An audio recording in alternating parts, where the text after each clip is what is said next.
नहीं कर दिया।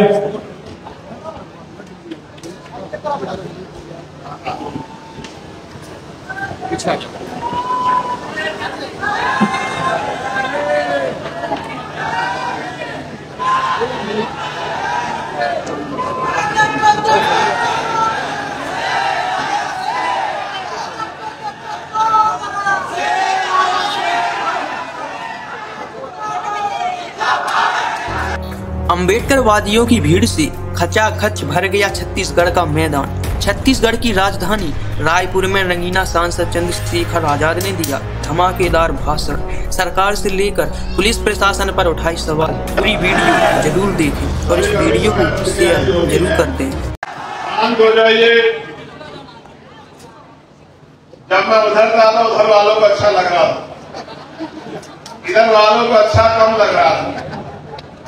अब मैंने सोचा क्योंकि ये वो धरती है जहां बराबरी की बात हुई है, जहां से बराबरी की समानता की बात गई है, तो उधर वालों को अच्छा लग गया, अब इधर वालों को भी अच्छा लगना चाहिए। साथ साथ इस मंच पे अनेक ऐसे लोग बैठे हैं जिनके परिवारों से कोई ना कोई साथी जेल में है। किसी का पति है, किसी का भाई है, किसी का बेटा है, किसी के पिता है, और भी जो है तमाम तरह के रिश्तों में जो जो लोग बंधे होते हैं, उस तरह का पूरा परिवार इस मंच पर मौजूद है। जो साथी हमारे जेल में है, मैं उनके प्रति भी अपना सम्मान प्रकट करता हूं। वो कोई चोरी करके, कोई लूट करके, कोई ठगी करके, किसी को धोखा देकर जेल में नहीं गए हैं। उनको साजिश करके और सतनामी समाज के सम्मान की रक्षा करने की जो लड़ाई उन्होंने लड़ी है, उनका मनोबल तोड़ने के लिए, और जैसा मैंने पिछली बार भी कहा था कि उनको डराने की नीयत से जेल भेजा गया है। क्रांतिकारियों के लिए जेल गहना होती है, क्रांतिकारी जेल में डरते नहीं है। मैं धन्यवाद दूंगा छत्तीसगढ़ की सरकार का, माननीय अध्यक्ष जी, उन्होंने जो किया है, आने वाले 1 साल बाद उनको पता लगेगा। जो लोग जेल काट के आएंगे उनको डराने वाला कोई नहीं होगा। मेरी बात को आप याद रखना। हमारे लोगों में मुकदमे और जेल का डर होता है। ये मुकदमे और जेलों का डर निकालने का काम जो इस सरकार ने किया है, मैं गारंटी से कहता हूं, एक तो भीम आर्मी का नौजवान, सतनामी समाज का नौजवान योद्धा पहले फौलाद है, और अब जब वो जेल काट के आएगा और जेल को देख के आएगा कि जेल कुछ होती नहीं है, जेल में इंसान ही रहते हैं, और वो जेल से जो दर्द लेके आएगा, मैं गारंटी से कहता हूं कि वो एक दिन भी प्रदेश में आएगा कि आज जो लोग जेलों में हैं और यहाँ मंचों में बैठे हैं, मैं गारंटी देता हूं कि यही लोग छत्तीसगढ़ की सरकार चला रहे होंगे। मेरी बात को आप याद रखें। ये क्रांति का रथ है, ये क्रांति का पथ है, ये रुकने वाला नहीं है, ये लगातार बढ़ता जाएगा। जो लोग जेल काट के आए हैं वो और तेजी से काम करेंगे, समाज को जागरूक करेंगे, भाईचारा पैदा करेंगे, एकता बनाएंगे, राजनीतिक शक्ति को समझेंगे कि राजनीतिक शक्ति क्या है। इसका एहसास मुझे 2017 में हुआ था, जब मैं निर्दोष था, मुझे जेल भेजा गया।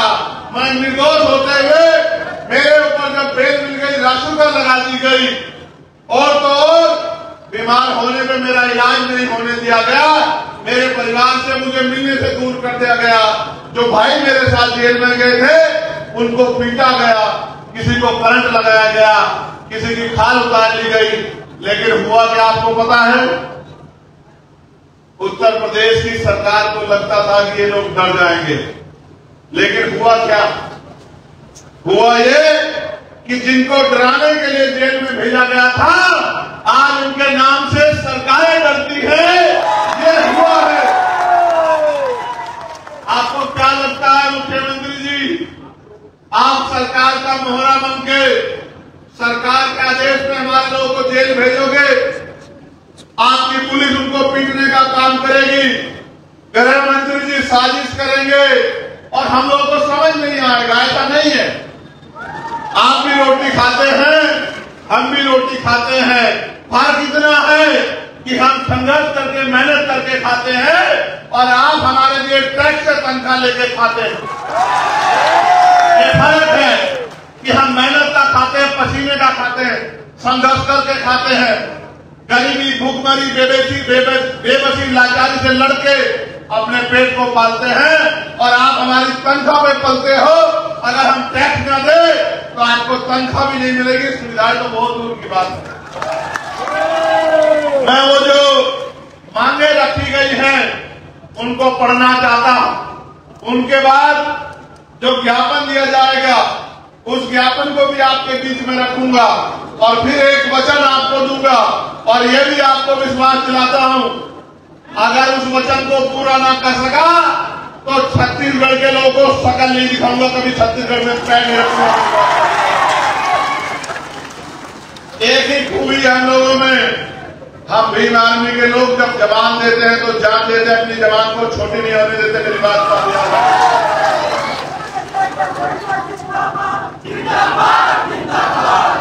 आप जानते हैं इस अन्याय जुल्म के बाद भीम आर्मी के हमारे राष्ट्रीय अध्यक्ष जी ने मोर्चा लिया, सामाजिक न्याय यात्रा शुरू की। ये उसका प्रथम चरण है। ये प्रथम चरण उन लोगों को दिखाने के लिए है जिन लोगों को लगता था कि डर जाएंगे। अभी इसके बाद 3 चरण और होंगे और वो 3 चरण हम लोग कोशिश करके सितंबर माह में ही पूरा कर लेंगे। उसके बाद क्या होगा मैं आपको बताऊंगा। हमारी पहली मांग ये है सामाजिक न्याय यात्रा के जरिए कि अमर गुफा में जैद खान को काटे जाने के पीछे क्या षड्यंत्र है। अगर ये सच का सच में ईमानदार है और दोषियों को सच में पकड़ना चाहती है तो उनको इस घटना की सीबीआई जांच करानी चाहिए। बलौदा बाजार में एसपी कार्यालय व जिला कलेक्टर ऑफिस में आगजनी के पीछे क्या षड्यंत्र है उसकी भी सीबीआई जांच इस सरकार को करानी चाहिए। बलौदा बाजार में जैद खान के सम्मान में हुए आंदोलन में गिरफ्तार निर्दोष लोगों को बिना शर्त के रिहा किया जाना चाहिए, ये भी हमारी मांग है। साथ साथ प्रदेश सरकार को प्रमोशन में आरक्षण को लागू किया जाना चाहिए, ये भी हमारी मांग है। जिसकी इतनी संख्या वाली उसकी उतनी हिस्सेदारी नियम के तहत जातिगत जनगणना कराई जाए और यहाँ 16% आरक्षण शेड्यूल कास्ट के लोगों को दिया जाता था, जिसको पिछली सरकार ने बिना जातिगत जनगणना कराए कम करके 12 या 11% लगभग कर दिया था। कितने प्रतिशत? 12%, 4% कम कर दिया था। हमारी मांग है कि जातिगत जनगणना करा के संख्या के आधार पर 16% आरक्षण किया जाना चाहिए। छत्तीसगढ़ प्रदेश में दैनिक मजदूरों को बढ़ाकर न्यूनतम वेतन 700 रुपए किया जाना चाहिए। बिना 700 रुपए न्यूनतम वेतन के 7 या 21 लगभग 20,000 रुपए कम से कम एक परिवार को वेतन के तौर पर मिलने चाहिए। जो व्यक्ति काम करता है तभी जाके वो परिवार सम्मान से जो है रोटी की व्यवस्था उनके घरों में हो पाएगी। साथ साथ प्रदेश में निःशुल्क शिक्षा की व्यवस्था की जानी चाहिए और समान शिक्षा व्यवस्था लागू की जानी चाहिए। चाहे किसान मजदूर का बेटा हो, चाहे मुख्यमंत्री, विधायक, मंत्री या कमिश्नर, डीएम, एसपी का बेटा हो, सबके बच्चों को सरकारी स्कूल में शिक्षा देनी चाहिए, जिससे कि सरकारी स्कूल में बेहतर से बेहतर शिक्षा आए। साथ साथ प्रदेश में निजीकरण के नाम पर सरकारी प्रतिष्ठानों को बेचने के खिलाफ, निजीकरण के सहारे आरक्षण समाप्त करने के षड्यंत्र के खिलाफ भी हम लोग हैं। निजीकरण खत्म किया जाए और सारे निजीकरण जिनका हो गया है उनका राष्ट्रीयकरण किया जाए। ये भी हमारी मांग है और उसमें आरक्षण कोटा लागू किया जाए। मंडल कमीशन की सिफारिशों को पूर्णतः लागू किया जाए और गैर संवैधानिक क्रीमी लेयर को समाप्त किया जाए। साथ साथ प्रदेश में अल्पसंख्यकों के ऊपर और अल्पसंख्यकों में भी मुसलमानों और आदिवासियों के ऊपर जो मॉब लिंचिंग की जा रही है या जिस तरह से अन्य प्रदेशों में भी बुलडोजर चलाकर उनको आर्थिक नुकसान और उनको डराया जा रहा है, ये बुलडोजर प्रणाली को भी पूर्ण रूप से खत्म किया जाना चाहिए। ये भी हमारी मांग है। साथ साथ प्रदेश में ज्यादातर सड़क दुर्घटनाएं आवारा पशुओं की वजह से हो रही है, जबकि सरकार के द्वारा इनके लिए कई करोड़ों रुपए की गौशाला के नाम पर आवंटित की गई है। उनकी जांच कराकर आवारा पशुओं को गौशाला भेजना चाहिए, जिसकी वजह से प्रदेश में जो सड़क दुर्घटनाएं हो रही है उनपे रोक लगे। आप ये जानते हैं, मैंने ये महसूस किया है, जहां जहां भारतीय जनता पार्टी की सरकार है वहां इंसानों से ज्यादा इज्जत पशुओं को दी गई है। इंसान सड़क दुर्घटना में मर जाए कोई बात नहीं, जानवर को नुकसान नहीं होना चाहिए। हम तो जानवर को भी प्रेम करते हैं, मगर जिस परिवार का कमाने वाला चला जाता है उस परिवार का क्या होता है, सरकार को इनके बारे में भी सोचना चाहिए। क्योंकि अपनी रेंज में कोई परिवार का कमाने वाला चला गया, उसकी पत्नी का, उसकी माँ का, उसके पिता का, उसके बच्चों का क्या होगा? उनको पढ़ाई कहाँ से मिलेगी? उनको खाना कहाँ से मिलेगा? उनको बीमार होने पे इलाज की व्यवस्था कहाँ से होगी? उनके लिए कपड़ों की व्यवस्था कहाँ से होगी? उनके सम्मान की रक्षा कहाँ से होगी? इस बात का भी जवाब सरकार को देना चाहिए। तो पशुओं से प्रेम कर अच्छी बात है, लेकिन इंसानों से भी प्रेम करना चाहिए, ऐसी मेरी मांग है। साथ साथ गरीबी रेखा से नीचे जीवन यापन करने वालों को जीएसटी से मुक्त करना चाहिए। साथ साथ SC/ST के सर्टिफिकेट पर देखो, मेरी बात सुनो, जातिवाद तो दूर नहीं हुआ, छुआछूत तो दूर नहीं हुआ, इतने बड़े बड़े आंदोलन चले, 17वीं आंदोलन, फिर भी जातिवाद छुआछूत है।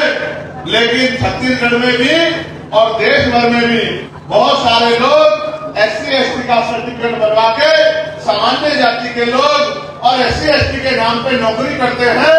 इसका भंडाफोड़ भी छत्तीसगढ़ में हुआ था और हमारे नौजवान साथियों ने नगर होके प्रदर्शन करके सरकार के मुंह पे काली पोतने का काम किया था।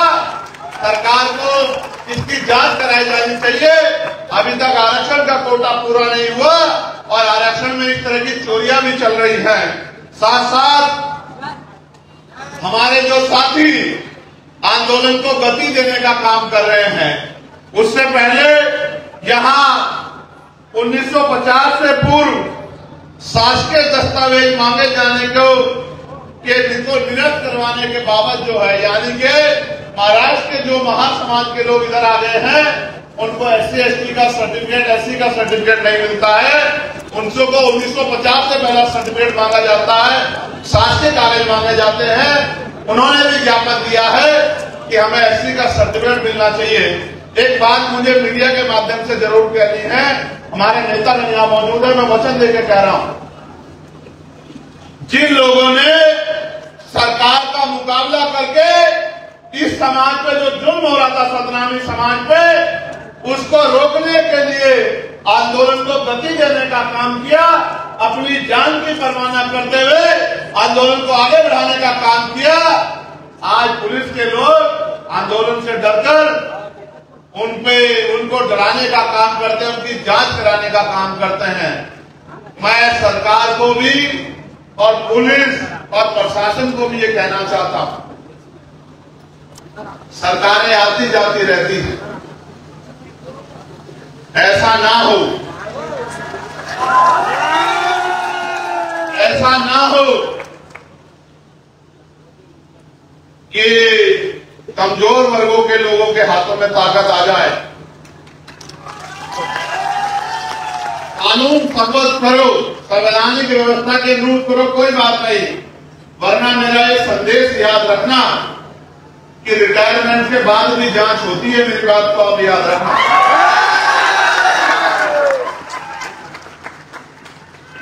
अगर किसी को गलतफहमी हो, मैं मानता हूं सरकार के हाथ लंबे होते हैं, लेकिन जनता से लंबे नहीं होते हैं। ऐसा ना हो अगर रिटायर हो जाओ तो भी फाइलें खुलवा के तुम्हारी जांच करानी पड़े और मुकदमे लिख के तुम्हें जेलों में ठुसवाना पड़े। मेरी बात को याद रखना, मेरा नाम आजाद है। अगर आज के बाद जहां पर भीम आदमी, आजाद समाज पार्टी या सतनामी समाज के लोगों पर सरकार के लोगों ने गलत मंशा से उनको जबरदस्ती डराने धमकाने का काम किया, तो छत्तीसगढ़ भवन में कोई भी मंत्री विधायक जाके चैन से नहीं सोएगा। मेरी बात को याद रखना। आपको हमारे हाथों की लंबाई का एहसास नहीं है मुख्यमंत्री जी। अगर एहसास करना हो तो 11 सितंबर को हम लोग दिल्ली जा रहे हैं। दिल्ली वालों से पूछ लेना कि हमारे हाथ कितने लंबे हैं। एयरपोर्ट से लेके और छत्तीसगढ़ भवन तक उसी तरह का स्वागत आपका करेंगे जिस तरह का स्वागत आपने हमारे लोगों का करा है। जिस बात मैं फिर आपको कह रहा हूं, मैंने अपना ये ज्ञापन जो आप लोगों ने दिया ये मैंने पढ़ा। अब आप मेरी बात पर गौर कीजिए। ये पूरे देश को जानना चाहिए कि छत्तीसगढ़ में क्या चल रहा है। छत्तीसगढ़ की पुलिस और एडमिनिस्ट्रेशन जातीय कुंठा को ध्यान में रखते हुए जिस तरह से रात के अंधेरे में हमारे लोगों को गिरफ्तारी के नाम पर पकड़ने के लिए जाता है और घर में रहने वाली हमारी बहन बेटियों को गलत लिए से देखने का काम करता है, छूने का काम करता है, इस गुंडागर्दी का अंत होगा। मेरी बात को आप याद रखना। मुझे बताया गया, मुझे बैंक ने बताया गया कि किस तरह से वर्दी को पहन के गुंडे, सांप्रदायिक गुंडे, जातिवादी गुंडे रात के अंधेरे में हमारे घरों में जाते हैं पकड़ने के नाम पे, गिरफ्तारी के नाम पे, और ये गुंडे हमारी बहनों की तरफ गलत नीयत रखते हैं। शर्म आनी चाहिए छत्तीसगढ़ सरकार को, इन गुंडों पर पाबंदी नहीं लगा पा रही है। मैं जब दिल्ली में जाऊंगा और पार्लियामेंट का सत्र आएगा, आप जानते हैं मैंने पहले भी इस मामले को पार्लियामेंट में उठाया था, लेकिन इस बार मैं वचन देता हूं कि वेल में जाके और स्पीकर साहब से, प्राइम मिनिस्टर से जवाब मांगूंगा, होम मिनिस्टर से जवाब मांगूंगा कि ये जो गुंडागर्दी छत्तीसगढ़ सरकार कर रही है, क्या ये आपके इशारे पे कर रही है, या यहाँ के तानाशाह गृह मंत्री और मुख्यमंत्री जिनको ऐसा लगता है कि सतनामी को कुचल देंगे, ये उनकी इच्छा है। मैं फिर कहना चाहता हूं, गलतफहमी दूर रखना। बहुत आए और बहुत चले गए, सतनाम था, सतनाम है और सतनाम है। ये तो टेलर है। हरियाणा का और जम्मू का इलेक्शन में असली पिक्चर मैं आपको मुख्यमंत्री जी अक्टूबर के महीने में दिखाने का काम करूंगा। मेरी बात ये तो टेलर है। इस बार जिस काम को राष्ट्रीय जगी ने आगे बढ़ाया है, मैं छत्तीसगढ़ की गली गली जाके यहाँ सोए हुए समाज में भाईचारा पैदा करने का और टूटे फूटे अपने घरों में रह के इस आंदोलन को गति देने का काम करूंगा। मैं इस बात का आपको वचन देता हूं। आपको क्या लगा मुख्यमंत्री जी छत्तीसगढ़ में आप जुलूम करेंगे और हम लोग सह लेंगे? लंबे समय से भी सहते आए हैं, लेकिन अब समय बदल गया। अब वो समय नहीं रहा। अब इस समाज की लड़ाई लड़ने की बागडोर नौजवानों ने अपने हाथ में ली। और आप जानते हो मुख्यमंत्री जी कि संघर्षों के साए में घनघोर जवानी पलती है और बिहार उधर झुक जाता है जिस ओर जवानी चलती है। आपको क्या लगता है कि आप जवानों को गिरफ्तार कर लोगे? आपको शायद याद नहीं पता है कि युवा और वायु को कोई कैद नहीं कर सकता है। आज मैं अपने छत्तीसगढ़ के नौजवानों से कहना चाहता हूं, कमर कस लो नौजवान साथियों, आदमी एक बार पैदा होता है, एक बार मरता है। दुनिया उसको इसलिए याद रखती है उसने किया क्या था। बाबा साहब को भी एक बार जीवन मिला, हमारे नेता मनोहर काशीराम साहब को भी एक बार जीवन मिला, हमारे गुरु घासीदास जी को भी एक बार जीवन जिया, लेकिन वो अमर इसलिए है क्योंकि उन्होंने अपना पूरा जीवन हमारे लिए जिया। हमें भी अपने पूरे जीवन को अपने समाज के लिए, बहुजन समाज के लिए, कमजोर वर्गों के लिए, दलितों, पिछड़ों, आदिवासियों, मुसलमानों, गरीबों, अन्य धार्मिक अल्पसंख्यकों के लिए जीना है। हमें महिलाओं के लिए जीना है, हमें बेटियों की रक्षा के लिए जीना है, हमें किसान मजदूरों के लिए जीना है। अगर हम अपने जीते जी इस जुल्म को नहीं रोक पाए तो हमारे जीवन का कोई फायदा नहीं, हमने और जानवर में कोई फर्क नहीं। आज भी गिरफ्तारियां हो रही है, आज भी सत्ता का घमंड नहीं टूटा, और आप ये जानते हैं सत्ता और विपक्ष मिलकर किस तरह सतराजू को कुचलने का काम कर रहा है। कोई बात छिपी भी नहीं है, कोई बात पर्दे के पीछे नहीं। इनका जो गठजोड़ है वो दिख रहा है कि किस तरह से जुल्म हो रहा है, और ये चैन से पढ़ के सो रहे। मैं आपको आगाह करना चाहता हूं, सियार की खाल में छिपे भेड़ियों को पहचान लो। अगर ये वोट तो लेने हमसे आते हैं, हमारी बस्तियों में आते हैं आरक्षण के नाम पे, संविधान के नाम पे, लेकिन जब सदनाम में भी खाल पीती जाती है और उनको जानवरों की तरफ पीटा जाता है तो ये एसी के कमरों में चद्दर तान के पड़ के आराम से सोते हैं। भेड़ियों को पहचान को मेरी बात का आप याद रखना।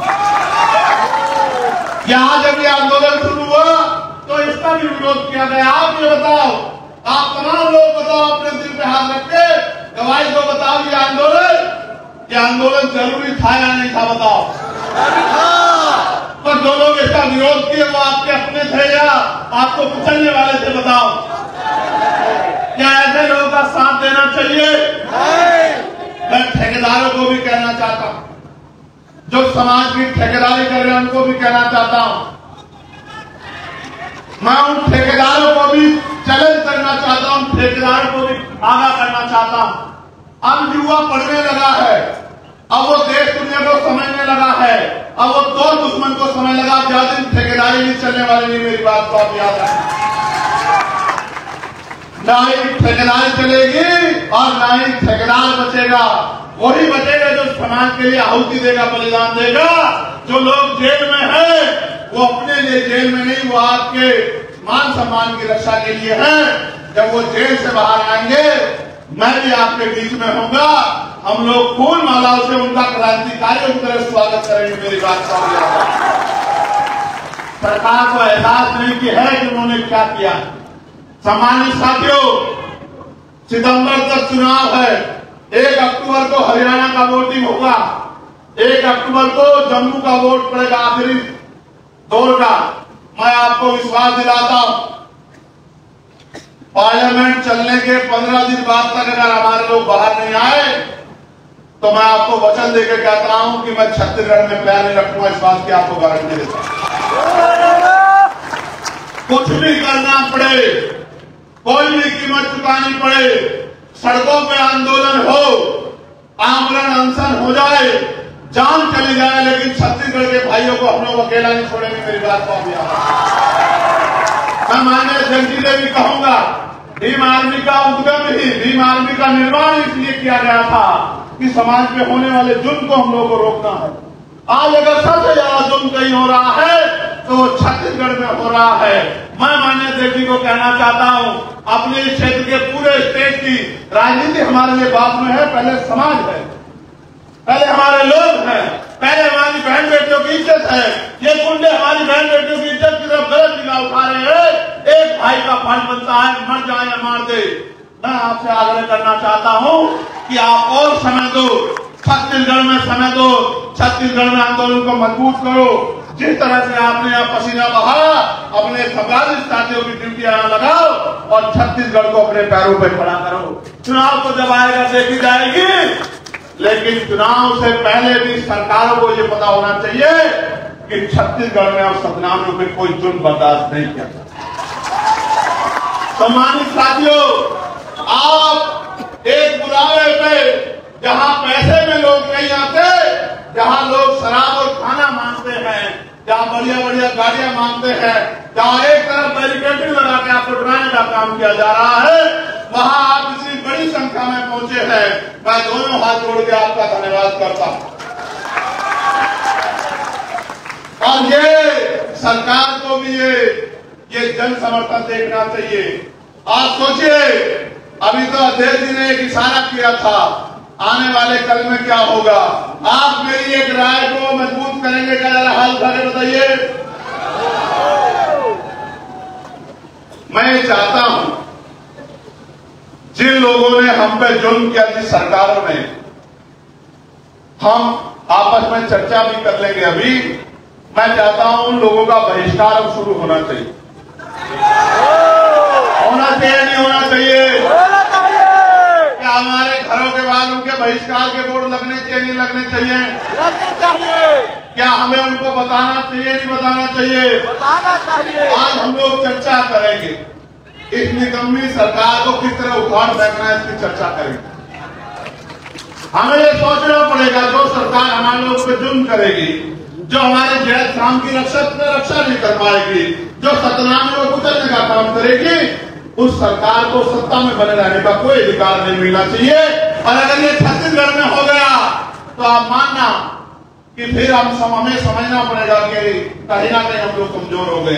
क्या आप लोग अपने आप को कमजोर मानते हो?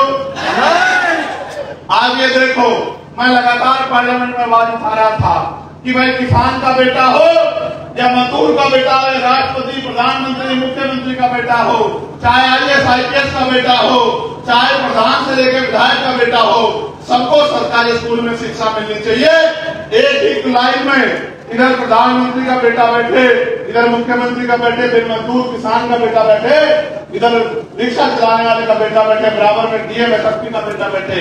तो बताओ सरकारी स्कूल में अच्छी शिक्षा मिलेगी नहीं मिलेगी?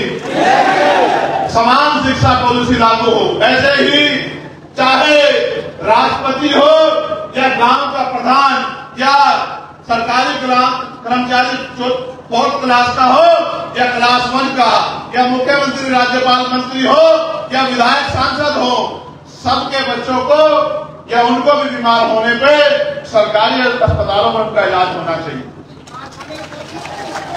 इससे होगा क्या? इससे होगा ये कि जब एक बेड पे मंत्री जी का इलाज हो रहा होगा, दूसरे बेड पे गरीब किसान का बेटा का इलाज हो रहा होगा, तो डॉक्टर भी समय पर मिलेगा, दवाइयां भी अस्पताल के अंदर से मिलेंगी, टेस्ट की मशीनें भी सारी वही होंगी, और तो और गरीबों की जेब कटनी बंद हो जाएगी और अच्छा इलाज जो है गरीबों को और कम कीमत में मिलेगा। इस देश में कब तक गरीब लाचार रहेगा? हमने ये भी मांग करी कि निजी क्षेत्रों में भी SC ST OBC के लोगों को आरक्षण की व्यवस्था होनी चाहिए, क्योंकि निजी क्षेत्रों में भी जो पैसा वो लोग आप कर्ज में देते हो या जो उनका टैक्स और पैसा माफ करते हो, वो सारा पैसा हमारे टैक्स का होता है, जो हम लोग GST के तौर पे या अन्य टैक्सों के तौर पे आपको देते हैं। इसलिए हमने निजी क्षेत्रों में भी आरक्षण की मांग की है। ये छत्तीसगढ़ है, छत्तीसगढ़। इस छत्तीसगढ़ में सतनामियों की क्या हालात हो गई, क्या आप देख रहे हो? क्या कारण नजर आता है आपको इसका? मुझे इसका कारण ये नजर आता है जो डॉक्टर बाबा साहब अम्बेडकर ने कहा था कि political power is the master की, राजनीतिक सत्ता वो चाहिए जो आपकी सारी परेशानी हल कर देगी। सोचिए, अगर 5 भी MLA आजाद समाज पार्टी के होते तो क्या ये निकम्मी सरकार सतनामियों को जेल भेज देती? अगर 5 भी MLA या 1 भी सांसद हमारा होता तो जेल के आगे खड़ा हो जाता कि जेल पहले मुझे भेजो, तब मेरे किसी गरीब भाई को भेजना। लेकिन मैं क्या करूं? आपने जाति धर्म देख के निकम्मे लोगों को यहां नेता बना रखा। अरे निकम्मों को हटा दो, और जो क्रांतिकारी जेल की सलाखों के पीछे हैं, जब वो आ जाए उनको समर्थन देके उनको आगे बढ़ा दो। फिर देखो आपकी तरफ कोई आंख नहीं उठा पाएगा मेरी बात पे। मुझे नहीं बनना छत्तीसगढ़ में मुख्यमंत्री, मुझे विधायक MP नहीं बनना है, लेकिन दर्द होता है जब हमारे लोग गलत फैसला लेते हैं, तो दर्द होता है। दर्द इस बात के लिए होता है कि हम किसी को नुकसान नहीं पहुंचाना चाहते। हम सामाजिक न्याय को मानने वाले लोग हैं, हम भाईचारे को मानव मानव को एक समान मानने वाले लोग हैं, लेकिन हमारे लोगों के साथ इस तरह का जुल्म हुआ और पिछले 3 महीने में जो अन्याय यहाँ हुआ, वो अन्याय 7 पीढ़ियों दर पीढ़ी हम लोग भूल नहीं पाएंगे। क्या आप भूल सकते हो जुल्म को? मैंने वो वीडियो देखी, मैंने जब जूते से यहाँ के पुलिस के कर्मचारी मेरे भाइयों को पीट रहे हैं, लाठियों से पीट रहे हैं, घरों से पशुओं की तरह खींच के लाके गाड़ियों में डाल दे रहे हैं, माएं रो रही है, बच्चे रो रहे हैं, बहनें रो रही हैं, बेटियां रो रही हैं, लेकिन निकम्मी सरकार सतनाम के ऊपर होने वाले दमन पे हंस रही है, खिलखिला के हंस रही है। जी तो बहुत कुछ करता है और आप जानते हो मेरी आदत को, बहुत कुछ जी करता है, लेकिन मैं आपसे कहना चाहता हूं संवैधानिक रहो, संवैधानिक रास्ते से ही हम लोग आगे बढ़ेंगे और मेरा विश्वास है कि आप मेरी इस बात को समझोगे। मैं आपके मन को जानता हूं, मैं आपको एक इशारा कर दूं तो पता नहीं क्या से क्या हो सकता। मैं जानता हूं आपकी शक्ति, मैं जानता हूं कि छत्तीसगढ़ बंद हो जाएगा, मैं आपकी ताकत को जानता हूं, मैं सतनामियों के झंडे की ताकत को समझता हूं, मगर मैं ये भी बताना चाहता हूं कि हमें अपने गुरुओं के रास्ते पे चलना, हमें अहिंसा के रास्ते पे चलना, हमें सत्य के साथ संघर्ष के रास्ते पे चलना है और हमें दमन का जवाब गुस्से से नहीं देना, प्यार से देना। मैं आपके गुस्से को समझता हूं, आपके गुस्से से सब खत्म हो जाएगा, लेकिन मैं आपसे चाहता हूं कि आप अपने गुस्से को अपनी शक्ति बनाओ, अपनी ताकत बनाओ। जो जुल्म आप पे हुआ है, जुल्म को भूलो मत। इस जुल्म को यहां भी याद रखो, मगर यहां भी याद रखो कि जब आपको दमन किया जा रहा था, जब आपको मारा जा रहा था, जब आपको कुचला जा रहा था, कौन आपके साथ खड़ा था, कौन आपका मजाक बना था, ये भी आपको याद रहना चाहिए। इसलिए मैं आपसे अपील करता हूं, मैं आपसे वादा करता हूं, 1 महीने में ये हरियाणा का जम्मू का चुनाव खत्म हो जाएगा भाइयों। मेरे कंधों पर जिम्मेदारी है, अगर मैं वहां काम नहीं करूंगा तो इस तरह का जुल्म हरियाणा में भी होगा, जम्मू में भी होगा। मेरे कंधों पर जिम्मेदारी है कि मैं वहां राजनीतिक शक्ति का निर्माण कर लूं, आपके संरक्षण के लिए, आपके लिए संघर्ष करने के लिए, आपकी आवाज उठाने के लिए। बताओ मुझे पार्लियामेंट में सुनते हो नहीं सुनते हो तुम लोग? बताओ बताओ, सबसे मजबूत है या नहीं आपकी आवाज? बताओ। जब आपका भाई बोलता है तो आनंद आता है नहीं आता है? अब सोचो अगर ऐसे ही लोग आपकी असेंबली में, विधानसभा में चले गए, मैं तो अकेला हूं ना वहां, अकेला हूं ना, लेकिन याद रखना जब अगली बार 5 साल बाद चुनाव आएगा, अकेला नहीं होगा चंद्रशेखर आजाद वहां, मेरी बात को आप याद रखना। और जिस दिन मेरे जैसे 50 लोग वहां होंगे, उस दिन आप देखना आपका हाथ भी फैलेगा किसी का आगे। किसी गरीब की बेटी पे जुल्म नहीं होगा, किसी को भूखे पेट सोना नहीं पड़ेगा, नौजवान का हाथ रोजगार के लिए फैला नहीं होगा, उसके हाथ में रोजगार होगा, मां बहनों का घर तक रोजगार पहुंचेगा, बेटियों का सम्मान होगा, किसानों को उनकी फसल के दाम मिलेंगे, न्यूनतम वेतन 1000 रुपए होगा, गरीबों की जिंदगी में खुशहाली आएगी। लेकिन हम उसके लिए संघर्ष कर रहे हैं, लेकिन आज जो लड़ाई है वो सम्मान की है। मैं आपसे कहना चाहता हूं, माननीय अध्यक्ष जी अगर आदेश करें तो 1 अक्टूबर के बाद हम लोग एक हफ्ते के अंदर ही छत्तीसगढ़ भवन का जोरदार घेराव करेंगे। हम छत्तीसगढ़ भवन की दीवारों को हिला देंगे अपनी गूंज से कि जब तक यहां जुल्म करने वाले वो हाथ चुप नहीं हो जाते और हमारे लोगों को रिहा नहीं कर दिया जाता, हम चैन से नहीं बैठेंगे। आप लोग तैयार हो? आगे सामाजिक न्याय यात्रा में सड़कों पर जाके अपनी आवाज को बुलंद करने के लिए तैयार हो? सोए गए समाज को जगाने के लिए तैयार हो? मैं आपको विश्वास दिलाता हूं, जितने दिन हमारे लोग अंदर हो रह चुके हैं, अब आगे उतने दिन हमारे लोग अंदर नहीं रह पाएंगे। मेरी बात को आप याद रखना। अब आज बात की लड़ाई हो गई है, बहुत हो गया, रायपुर अब लड़ाई आ गई है। और मैं 11 तारीख को जो हमारा हमारी रैली है दिल्ली में, उस रैली में भी इस मामले को बड़े पैमाने पर हम लोग उठाने का काम करेंगे। मैं आपसे भी आग्रह करूंगा कि आप लोग भी 11 तारीख को दिल्ली आना। अभी से ट्रेन के टिकट खरीद लेना, बाद में सरकारें ट्रेन कैंसिल कर देंगे। आपको बताया 19 ट्रेन कैंसिल की, आपको बताया 19 ट्रेन कैंसिल की है, तो एक दिन पहले आ जाना। हम तो किसान तो मेरे लोग हैं, रूखी सूखी खाकर भी सनातन सम्मान की लड़ाई लड़ते हैं। मैं आपसे आग्रह करूंगा, यहाँ के नौजवान साथी एक बड़ी तादाद में दिल्ली जरूर पहुंचे, जो दिल्ली में बैठे लोगों को भी आपके दर्द का एहसास है। मैं मीडिया के माध्यम से मुख्यमंत्री से पूछना चाहता हूं, ये जो आपकी पुलिस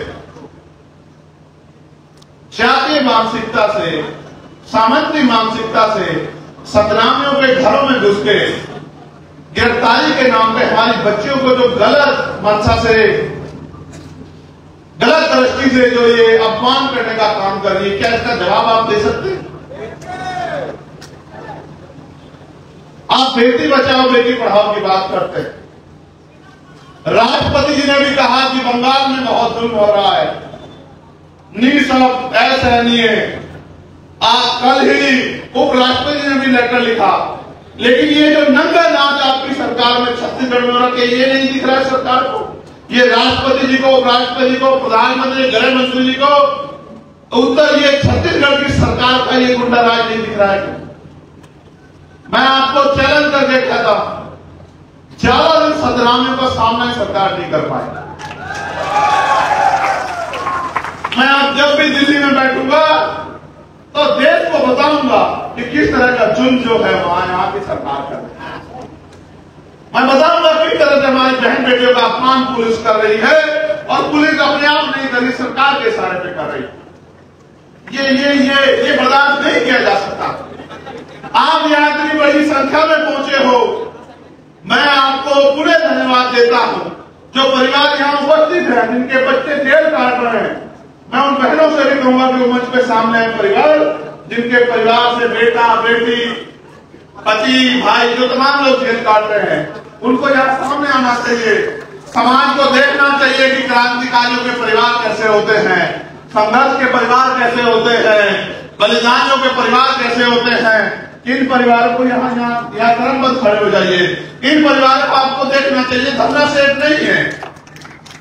ये आ जाओ, ऊपर आ जाओ, जो वहां पर परिवार उनका वो सामने आ जाओ, उनको व्यवस्था कराओ ऊपर बुलाने की, जो परिवार के लोग वहां।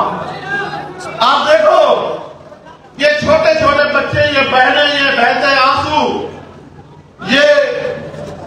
ये उम्र आपसे जवाब मांगती है, पूरे देश से जवाब मांगती है, और छत्तीसगढ़ की सरकार से जवाब मांगती है कि क्या ये गुंडागर्दी स्वीकार करनी चाहिए।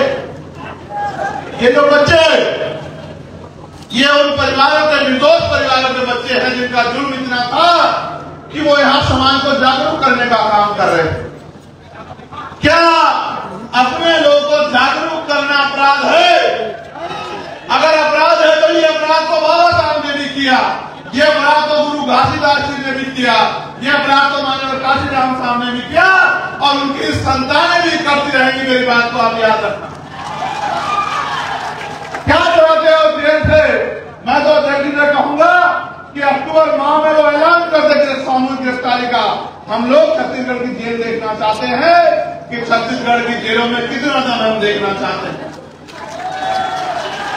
आंदोलन चलेगा, आंदोलन रुकेगा नहीं, आंदोलन आगे बढ़ेगा, आंदोलन गति पकड़ेगा, आंदोलन शक्तिशाली होगा, और आंदोलन के आगे ये निकम्मी सरकार घुटने टेक देगी। मेरी बात को आप याद रखना। आप देखो, ये आपके बीच के परिवार हैं, ये कोई राजनीतिक लोग नहीं हैं, ये वो लोग हैं जिनके बच्चों ने जेलें काट रहे, जिनके बच्चे, जिनके परिवार के लोग जेल काट रहे। बताओ, इनमें से कौन सा धन्ना सेठ है?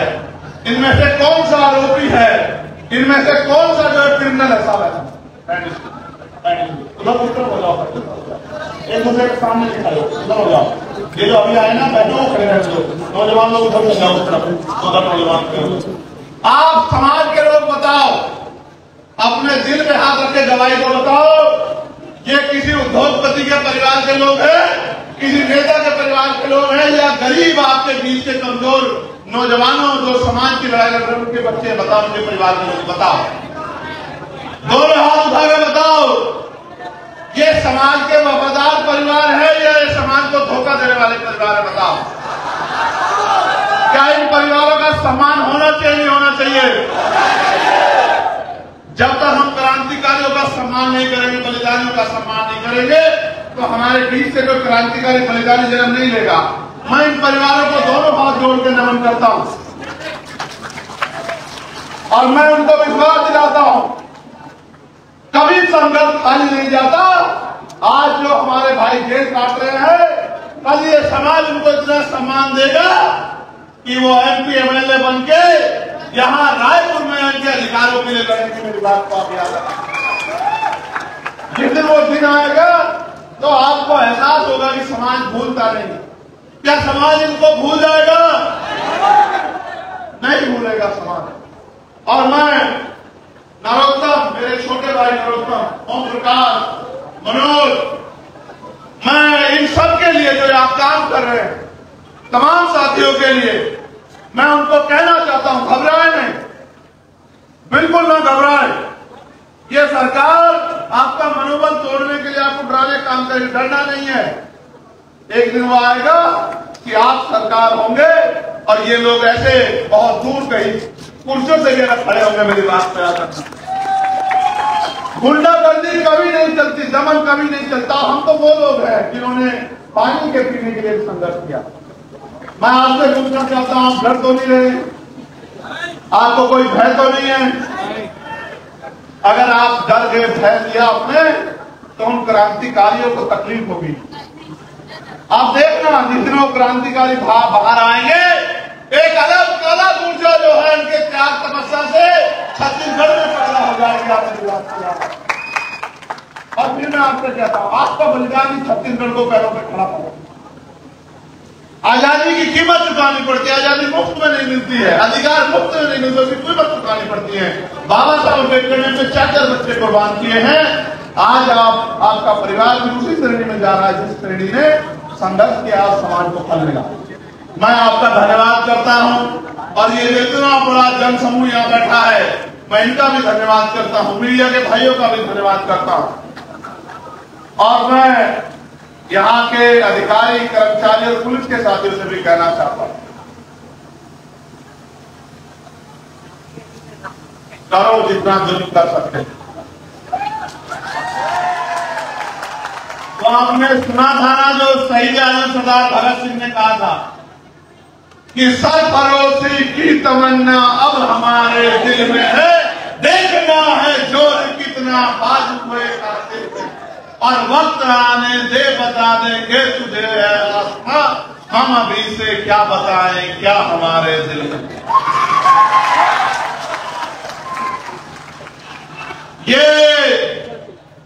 ये नीला झंडा नहीं है, नीला कफन है। ये कफन हम लोगों ने अपने सर पे इसलिए बांधा है कि हमारे प्राण चले जाएंगे, लेकिन हम समाज पे जुल्म नहीं होने देंगे, उनके अधिकारों को छीनने नहीं देंगे।